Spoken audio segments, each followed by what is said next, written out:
staying strong. Need to move on to be what I want. I'll keep dreaming on. I'm staying strong. Need to move on to be what I want. I'll keep dreaming on.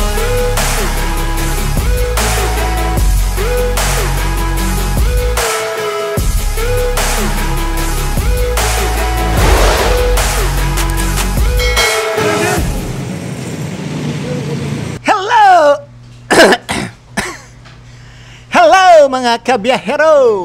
Welcome back sa aking channel. Ngayon, samahan nyo ako sa palengke para bumili ng fresh na ingredients para sa ating special dish, ang kare-kare. Ilang linggo na akong nagkikrave sa kare-kare at ngayong may budget na, sa wakas, matitikman ko na rin siya! Haha! Tara, let's! Simulan na natin.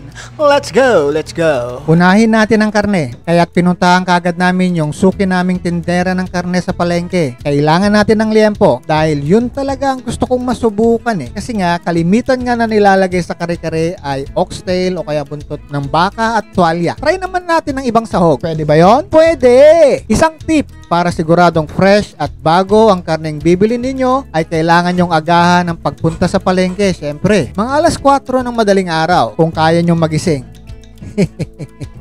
Patawang kengkoy. Suki! Pabili nga ako ng 1 kilong pork belly. You know, sabog ang bunganga. Next stop, gulay naman. Ang kare-kare ay hindi kumpleto ng walang sitaw, talong at pechay. Second tip, kapag mamimili ng sitaw, hanapin yung firm at walang mancha. Sa talong naman, dapat makintab at hindi overripe. Check mo na rin ang pechay. Dapat malutong ang dahon. Siyempre, dapat hindi lanta ang pechay mo.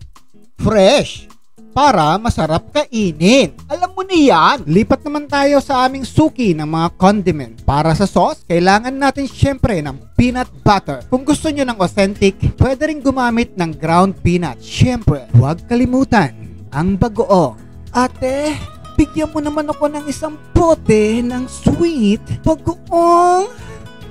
Kumpleto na ang ating ingredients. Yahoo! Siguradong masarap ang kare-kare natin mamaya. Thank you nga pala sa pagsama sa pamamalengke namin. Don't forget to like, share, and subscribe. At mag-comment na rin kung anong twist ang nilalagay ninyo sa inyong kare-kare recipe. See you on the next vlog. Ay, teka, sandali. Hindi pa pala tapos tong video. Tara na nga sa bahay nang maluto na natin tong mga to. Ay, ambat! Here we go. At nakauwi na nga tayo ng bahay. At pagdating ng bahay, umpisa na nating maghiwa ng maliliit na piraso para sa ating bagoong alama. Hindi po makunat yung karne dito Hindi ko lang po nahasa yung kutsilyo. Halatang halata sa video na hirap si Mrs. sa paghiwa. Pasensya na po. Susunod natin gagawin ay lalagyan natin ng rekado itong ating pork belly. Lagyan ng laurel, paminta, asin, syempre tubig. At pakukuluan natin ito hanggang sa lumambot ang karne. Ngayon naman ay magigisa tayo ng bawang at sibuyas para sa ating bagoong alamang. Igisa natin yung maliliit na hiwang karne na hirap hiwain ni Mrs. kanina. I-drain nyo sa tubig ang alamang para hindi siya ganon kaalat. Igisa-gisa hanggang sa magkulay brown ang itsura nito. Lagyan ng suka at asukal para mabalanse yung lasa at flavor. At syempre, ang best partner nito ay yung bunga ng sili. Maganda kung silong labuyo yung gagamitin nyo para manuot hanggang tumbong ang anghang nito. Susunod naman natin gagawin ay pakukuluan natin ang ating mga gulay. Unahin natin yung puso ng saging dahil yun ang pinakamatigas sa lahat ng gulay natin. Sunod na ilagay ang talong, sitaw, at pinakahuli ang pechay. Half cook lang ang gagawin natin sa ating mga gulay para crunchy yung texture niya pag kinain natin. At para hindi rin mawala yung kanyang mga nutrients. Nutrients? Wow! Healthy living ang bunganga! Sunod naman nating i-prepare ay yung ating sauce. Magigisa tayo ng bawang at sibuyas kasama ang mga buto ng atsuete para magkulay orange yung ating kare-kare. Tsaka tayo magpiprito ng mani. Bumili na lang tayo ng peanut butter para hindi na rin tayo mahirapan para sa sauce. Itong piniprito nating mani ay pang-garnish lang kapag nag-plating na tayo, nilagay na rin natin yung Mamacita's kare-kare mix para mas sumarap pa yung ating kare-kare. Ngayon ay mag-ready tayo ng paper towel. Hindi yan pa muna sa puwet ha. Gagamitin natin yan para doon sa pork liempo. Nilagay natin sa ref para lumamig pagkatapos nating palambutin. Pupunasan natin ng paper towel para matuyo pa yung mga natitirang tubig dito. At para hindi siya matalsik kapag prinito na natin sa mantika. Eto nga at magpapainit na tayo ng kawali at maglalagay ng sandamakmak na mantika. Painitin lang natin ng ilang minuto. At ito na nga ang moment of truth. Ang pakikipaglaban sa kawaling may mainit na mantika. Pinakamahirap na opensa ay yung paglalagay ng karne sa kawali at pagdepensa para hindi ka matalsikan ng mantika.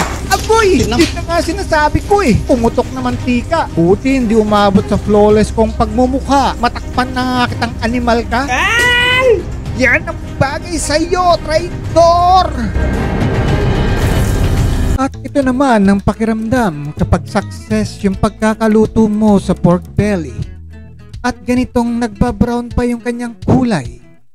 Parang heaven ang feeling habang dahan-dahan mong hinihiwa at naririnig ang crispy na tunog mula rito. Hay, heaven talaga. Tama na yung dakdak. Mag-plating na tayo. Gutom na ako. Alas 2 na ng hapon. Di pa kami nakakapanalian. Ginusto mo yan eh. Pasensya na po sa texture ng sauce kasi medyo matigas na siya. Nawalan kasi kami ng gas habang piniprito ko yung pork belly. Hayaan nyo na. Pagbigyan nyo na. Minsan lang naman eh. Maraming salamat po sa pagsubaybay mga kabunganga. Hanggang sa susunod na recipe. Hanggang sa muli. Mwah mwah.